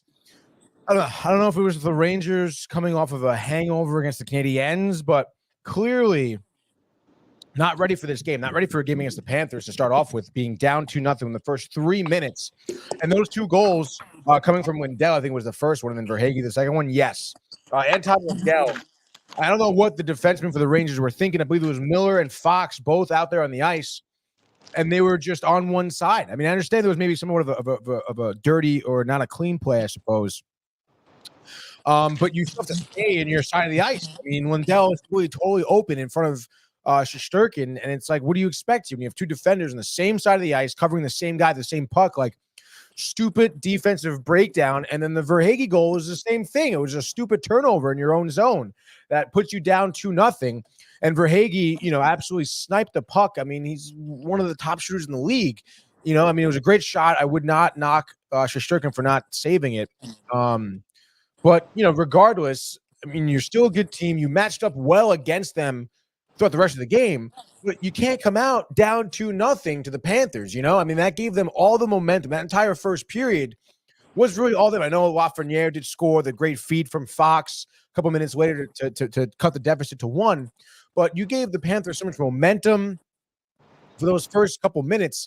They had so many shots off, and then you're down 2-0. Like, you can't let the Panthers start off a game like that, especially at MSG, dude. So I think, tough start for the Rangers there. But after that 5-minute mark there, when Laffy scored, I mean, you did see a Rangers team really settle in. There was some great chances by them, and they started playing their brand of hockey, which was great because they honestly were great against the Panthers. But unfortunately, they got, as they just did, like you mentioned, picking up in the playoffs, they ran into a brick wall in Sergei Bobrovsky. Kind of crazy, 24 saves last night and 25 shots. 400 career win. 400th career win, the quickest goalie in the history of the NHL. Over Hank. Over Hank, 20 games quicker than him, which is really crazy. Bobrovsky. Wasn't Hank better or no? I know he just won now, so then it's like different, but. I mean, it is different. I mean, I guess if you want to look at their career stats, I mean, I think they do measure up pretty well, Brian. I'm not going to lie. But regardless, I mean, I don't know, dude. I mean, I think maybe you get Igor a little bit more of a knock, but I mean, at this point, it's very close. And if Bobrovsky keeps playing at this level, I mean, he has a cup. I mean, statistically, you're probably going to put him up higher than Henrik. His career save percentage is 914, 44 career shutouts, which I think Henrik has more than that. Where did he play his most years in his career so far? I mean, right now, Columbus is where he got a bulk of his career, but at this point, let's count these years: 1, 2, 3, 4, 5, 6. So he did his 6th year with Florida, and he's had 8 seasons with Columbus. Okay, gotcha. And 2 seasons with Philly. That's who he was drafted by. So obviously, extensive career. Just a couple teams. I mean, he's going to be a Hall of Fame goaltender, no doubt about that. And Tommy said it here, Bobrovsky. Made some nasty saves. Yeah, literally, he had some crazy save on Kreider, I think, flashing the glove. And I mean, that's the momentum changer for the Panthers there, because then after that, they turn good defense into good offense, scoring opportunities in the opposite end.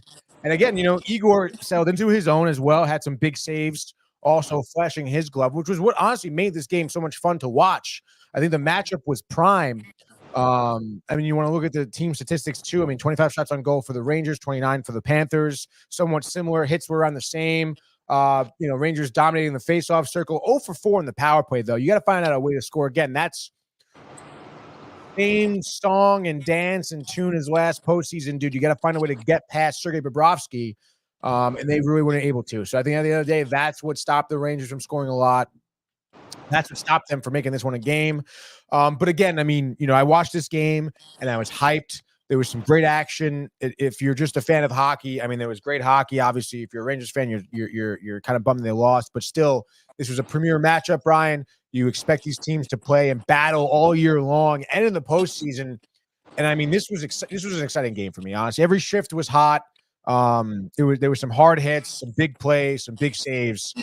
To me, I'm watching this game and I'm pumped for the rest of the season. I feel like I'm pumped for the rest of the season against everybody except Florida. But after that game, though, I have to say, like, I just as we're talking about now, I feel like I'm reflecting about it more. Yesterday, the travel and stuff, I wasn't focusing on it. Talking about the World Series, talking about football, not thinking about it. But I don't know, man. I just feel like to me, it's almost alarming that it's like we're going to have to do something to have a better chance to score against this team, no? Yeah, no, I mean, I totally agree. But I still think, Brian, it is early in the season, I know it's early, but I guess I just think it's not a good look after the way you lost in the playoffs to have the first game against this team go exactly the same way and the exact same reason as to why you lost that playoff series. No, listen, I mean, I totally agree with you. I mean, I can't really agree more, but I mean, at the end of the day, I mean, that's the Panthers game, though. They play their game all the time, and they don't really make mistakes. And I mean, that's evident since the start of this year. I mean, they've picked up exactly where they left off. There is no cup hangover for them. And that's because they're a team that's been playing together for so many years. I mean, Lindell, Reinhart, Verhaeghe, we know all the usual suspects. Kachuk battling Sam Bennett. That second line is so ridiculous. And then again, Bobrovsky, people talked about him. Oh, like World Cup, Stanley Cup hangover. He's old. He's been in the league forever. Maybe he'll be kind of looking maybe like what's next. He's not. The Panthers aren't looking about what's next for the Panthers. Another cup is what they're trying to do. And again, they just have not taken a step back from their game. Rangers, for them, it's a little bit early. They're somewhat of a little bit of a different team. Obviously having Hedl back, Kakko back, that third line with Will Cooley is a different look for them. Having, Riley Smith in that second line is a different look.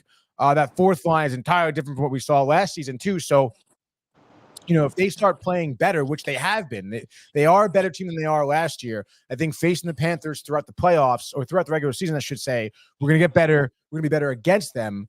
But I mean, obviously, as the returning champs, Brian, I mean, it's everyone feels good about their chances against any team not named the Panthers, So this is going to be a battle that everyone faces against the Panthers. Every premier team is going to face the same thing. And it's going to be games that look like this. It's going to be 3-1 tight games where Panthers make limited mistakes. And when they do make limited mistakes, they're going to have a goaltender to back them up. I got to change the battery. But my whole thing, though, and I know you know better than me, the ins and outs of, how a hockey team works. But I just struggle to think that you're mentioning, different third lines, different fourth lines. I just feel like it's going to come down to Panarin and Vinny T and Zibanejad and Kreider, them finding the back of the net. If they're not finding the back of the net, I don't think it matters what they do on the fourth line, the third line, or how well Igor plays. It almost is similar to baseball in the sense where if you can't score, you can't win. Yeah, no, I mean, I totally agree. And I mean, you mentioned Mika or Kreider, obviously two guys in the second line that did not score at all. That one goal from Laffy was on the first line there, and it was off a tremendous feed from your defenseman, too. It wasn't like it was a bang-bang play. I'm not saying they didn't have good chances, Brian, but I'm telling you, like, the more that second line plays together, Mika, Kreider, Riley Smith, they're going to start finding ways to get behind Bobrovsky. I mean, they did do it once in the game. Like, they'll figure it out, dude. I'm telling you. All I'm saying is, by the time this regular season's over, we better not look up at our head-to-head against Florida and that they sweep us or win 3 out of 4, and then we don't do anything on top of it, because I'm telling you, it's something is required. You can't go into the playoffs with you're going to need more firepower. You just are. Tommy here says trade for Brady Tkachuk, get him out of Ottawa. I mean, obviously that would be a crazy storyline. Matthew's brother, obviously. But again, it's going to take a little bit, to get him out of Ottawa for sure. Maybe some guys. Do you think just do it? Like, who cares?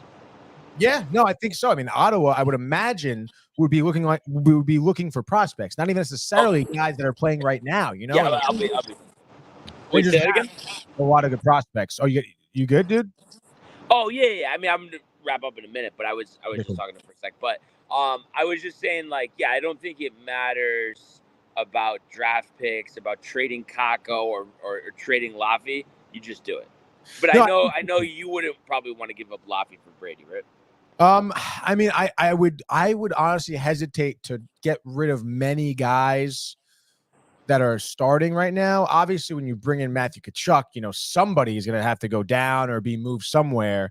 And obviously, him being, I guess he can go on the left wing or the right wing, excuse me. Even though he is a lefty, which is fine. I mean, I'm trying to think. I mean, maybe he would go second line where Riley Smith is, which is fine, I suppose. And then Riley Smith would go down to fourth line, third line, whatever. So, I mean, I'd be for it. I would give him a third liner, I guess, as well, to kind of sweeten the deal with a couple prospects. But, I guess we'll see what they're looking at. Lofty, and a prospect in the first rounder, just do it. I know it's a lot, but you just get it done.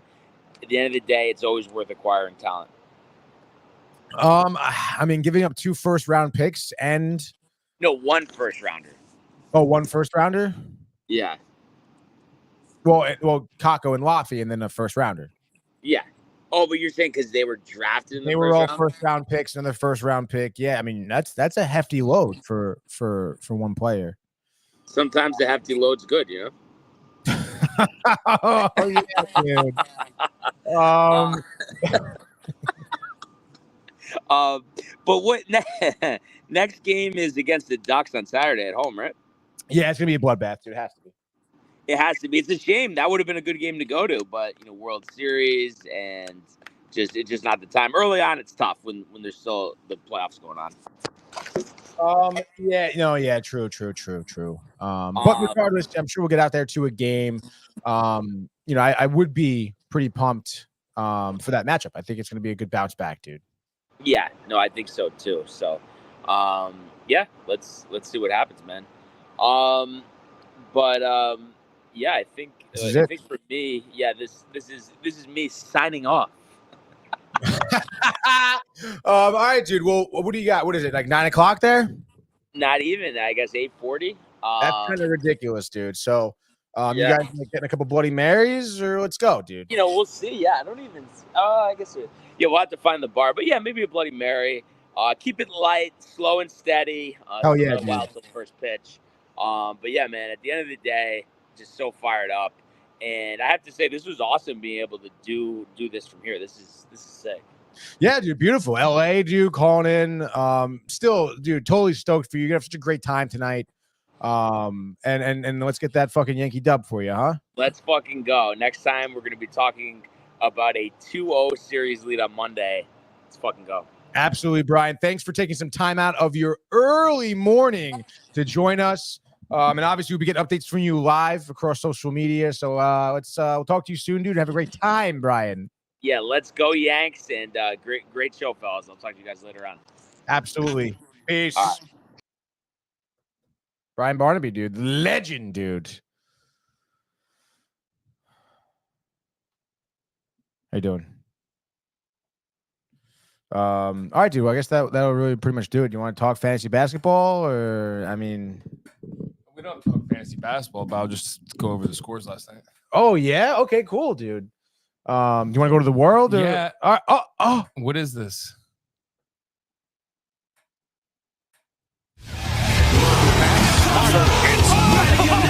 The Bulls got LeBron James at the buzzer.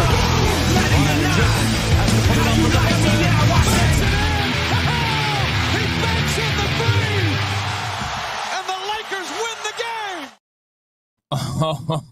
All right. 4 games last night in the world of the NBA. We had the Wizards versus the Celtics.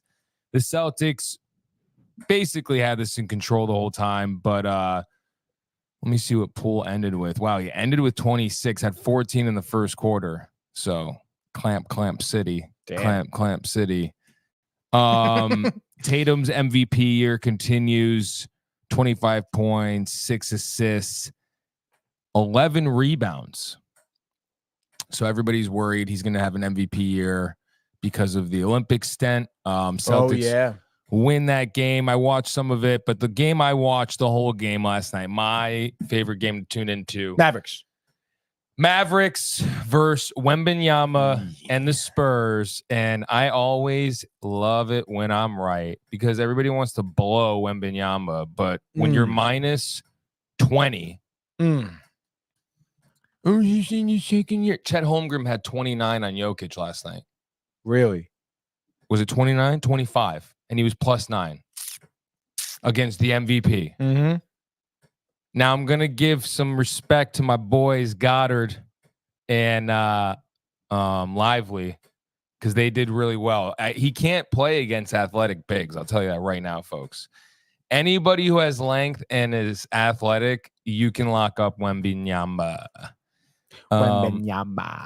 He's just, I don't ESPN and all them blow him. Yeah, dude. You hate that. I hate it. You hate blowing him. I hate it. Balanchero, way better of a player than him. He should be getting all the shine in Orlando right now. Also, so on Dallas's side, Luka, no preseason. J-Kid looking at this as his preseason. Why no preseason? Something happened. 28, 10, and 8, though. Almost a triple-double for him. Has he been working out, you think? Swimming down? Or he looks like he looks the same. 15 for Kyrie, but he was +15. Gafford, 9 points. Our boy. 1 block, 1 steal, Let's 2 go. assists, 8 rebounds, 6 rebounds, sorry. And then Klay Thompson making his debut. Everybody's nervous. Everybody's saying, oh, he's lost it. 60% from 3, Bang. 6 for 10, 22 points, Bang. 7 rebounds, 3 steals. So doing it on both ends, +16. Golden State's nervous. Bounce back year for him? Yeah, obviously. It takes 2 years to come back from an Achilles. Golden State shot. Really? Yeah. Does Aaron Rodgers know that? Anyway, yeah, he does. Anyway. So next game on the docket, I'm talking here. Tony can't talk. Not NBA, no. Not when the GOAT's here. Yeah, Minnesota versus Sacramento. Now, early on, you're thinking, okay, Sacramento's got a big lead. But you just knew Anthony Edwards was barking at the team. He was hitting shots. Then all of a sudden now they win the game by 2. Edwards, 32 points, 4 assists, huge, 7 rebounds. And Julius Randle, 33, -3, but he always burns Sabonis, always has a good game on him. So I'm not looking too much into it, but I do think they won the trade because Karl Anthony Towns made everybody on the Knicks team into a bunch of cats. I heard this on 98.7. Some caller said it, and I loved it. They were all dogs last year. Now they're all a bunch of cats, putty cats. Really? I thought a putty cat. And that's the Knicks roster this year. There's no dogs. They're all soft. They're going to get zesty this year. They're going to keep doing podcasts. And you're going to see. I'm sorry, Knicks fans out there, and I'm one of them, but you lost your dogs, and now you got a bunch of kitty cats. So we'll see how far that gets us. That's crazy, dude. I thought you were off Randall, though. Not like this. There's a different way. Not for Karl Anthony Towns. What's wrong with him? He's zesty. Zesty. He's not physical? He's like, yeah, it's so funny. I can't believe it. That's how he talks. I don't need that. I don't need when I have a 6'4" guard on you and you're 7 feet for you to be not dunking on him. Right. So he doesn't have that fire inside? I'm telling you. What's his deal? He's soft. I don't know. I thought a putty cat. His nickname's Cat. His nickname's Cat. Really? It's not dog. It's Cat. Why is that? Why is that his nickname? Karl Anthony Towns. Cat. Meow. Cat. Kitty cat. Yeah, he is. Special K. Cat. Yeah, no. He's from New Jersey? He's soft. I didn't know that. He does dude. not represent the East He went to Coast. St. Joseph? He went to I Renee's didn't know Renee's that. brother. Oh, that's school. that guy? Yeah. Oh, dude. I didn't know what you were talking about him. You don't listen to Renee. No, yeah, if you want to be rude, that's fine, dude. Yeah, so we're not talking the Knicks right now, though. So next. You literally did. You brought it up, brother. You said the guy at 98.7. No, you said the guy that called it 98.7, dude. Anyway, games tonight, we're going to go through them. Do you have like NBA music or no? I know you don't. It's okay. No, you should actually over there. I have the NBA tonight. NBA tonight? Yeah, let's do it, baby. All right. It's our boy. I want to start this again. Let's fucking go, Michael. NBA frenzy. Let's go, baby. Huge Friday night around the NBA on this beautiful October 25th. First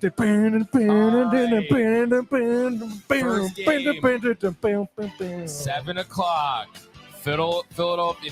If this was Barnes, can we turn the music down a little bit, please? Jesus Christ. Barnes would be so disappointed. What are you talking about? No respect in the NBA. This is what Barnes gets, dude. This is what Barnes gets. I intro. He tosses up the scores, bro. All right, here we go. Philadelphia versus Toronto. 7 o'clock. I'm going Philly over. Actually, you know what? Fuck Philly. Going Toronto. Scotty Barnes making a statement. RJ Barrett saying, suck it, New York. I'm a triple-double machine. You guys fudged it to get a beat team. Next game, Brooklyn versus Orlando, 30-point win Orlando, going 2-0. Ballanchero going to have 40 on these scrubs in a triple-double. Knicks, Indiana, Halliburton, blaming Steph Curry for the pregame nap last game. He ain't napping this game. He's coming, and he's clapping Brunson's cheeks. Pause. I honestly said that because I was watching Tony's reaction. Knicks fall to 0-2. Everybody squirming, don't know what to do. They suck. Detroit, Cleveland. This is who we should have gotten to begin with. Donovan Mitchell, a real dog, not a putty cat, bringing it to Detroit. But Cade Cunningham still having a big game, losing by 2 points. Cleveland wins 110-109. Charlotte, Atlanta, Lonzo Ball saying, fuck Jello. Fuck Cameron. It's all about me. LaMelo. 30-point triple-double. Atlanta, I guess we'll have a decent year. Chicago, Milwaukee. Dame Lillard on a mission. David Goggins, 2-0. Chicago. Our rookie, though, has a big game. Matthias on Chicago. Giannis, big game. Dame, though, 30-10. Bucks blowout. Chicago. Houston, Memphis. This is going to be electrifying. Green, John Morant. If you like dunking, you like this game. I'm going Houston. I'm going Reed Shepherd coming in here, showing John Morant how to shoot the ball. But Jalen Green with the big game, though. Golden State, Utah. Golden State, they're 1-0. I believe in them. I do. Utah. I think people are a little bit too much on them. They're known for hockey now. Yeah, so Golden State going 2-0. Steph, big game. Our boy, forgot his name right now. Doesn't matter. New Orleans, Zion, bounce back year, gonna do it, gonna have a big game tonight against Portland, gonna teach them how it's done. And then the last game, will we see Bronny again? Phoenix, LA. I'm gonna go Phoenix. Wow. Bol playing and showing the league I'm the OG 7-3. And that's the NBA. Friday. I'm not going to go Saturday, Sunday. No, we're not doing that. We'll come in Monday. We'll come in hot. And we won't stop. Franz Zimmer. Franz Zimmer? What's his name? Hans Zimmer? Hans Zimmer?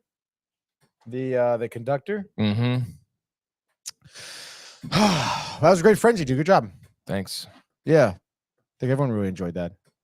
No one enjoyed it. I know, right? Where the fuck is Josh B? Like, he doesn't give what a happened? shit. Bash bro. He's your bro. You're his bro. He doesn't love coming in clapping cheeks or something. He turned off his notifications for DTV TikTok lives. Really? Like he told you that? No, just I know. Oh. You hate to see it. Yeah, dude. Well, this is pretty much it, dude. Yeah. What's before we go, actually, what's your game of the night? Out of all those games you talked about, what do you like want people? Hey, make sure you're tuning in for this one. Houston, Memphis for sure. Ooh, okay. I like that. Yeah, it's gonna be fun. Yeah. Like a lot of fun. We got some guys on Houston. And then if you want to go watch a young LeBron, just go watch Orlando and Paolo. Like, I don't get why LeBron got all this hype and Paolo doesn't get any. Paolo. It makes no sense. No. Maybe he didn't sell his soul. I don't know. But I've seen him at the white parties, so. You were there with him. No, I saw I thought you saw him there. I saw photos. If I was at white parties, I wouldn't be here technically. No, you're a closet millionaire like Manny. That'd be fucking lame. If you were a closet millionaire? Yeah. All right. Well, I guess that's pretty much it, huh, dude? We did it. We did do it. We got through it. Hour 45 sports. We're covered it all, dude. The sports equinox, I think, is happening on Sunday, right? Every sport's going on or something like that.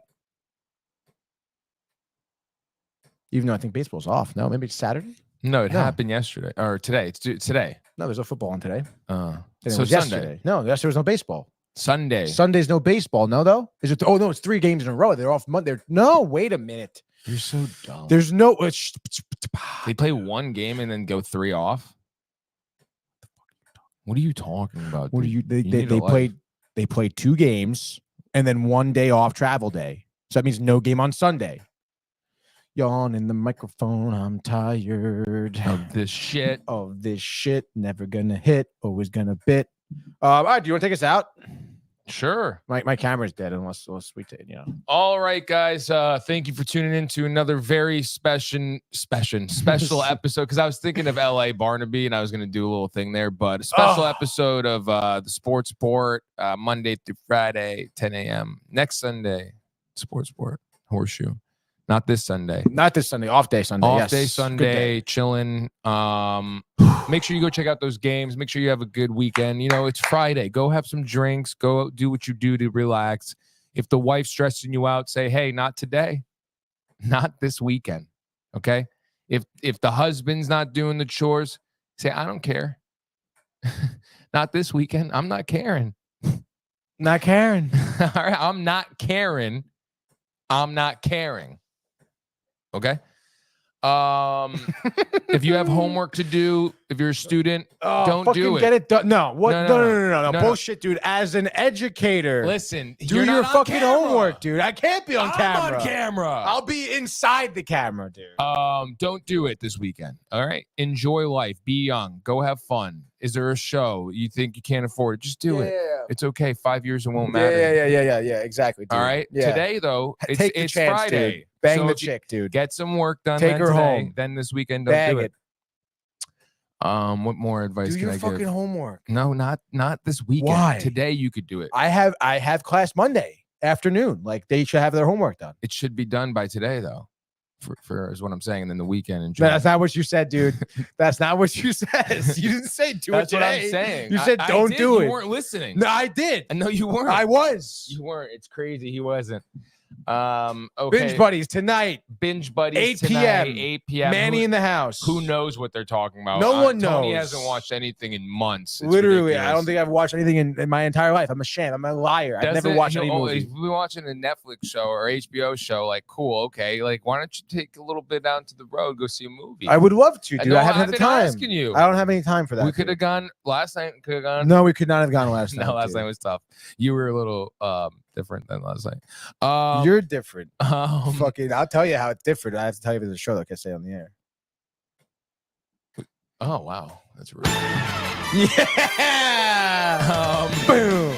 I'll never forget the fucking guy talking about leaving it for the answering machine. The idea of the song and then couldn't remember it, so he called his answering machine and then and he goes back and hears himself doing that shit. Oh gosh. Yeah, so guys, have a great weekend. All in all, just have a good weekend. Live in the moment. Be where your feet are. All right. Yeah, dude. Who said that? Brendan Donahue. All right, dude. So that's a good advice. Guys. We'll see you guys at 8. Good advice. Manny, Tony doing freaky stuff on Binge Buddies. All right. Hey guys, Tony here from Downtime TV checking in. I want to thank all our fans out there who's been liking, subscribing, sharing our content. You guys are the best. You guys are our bloodline. You make us love what we do. Thanks again.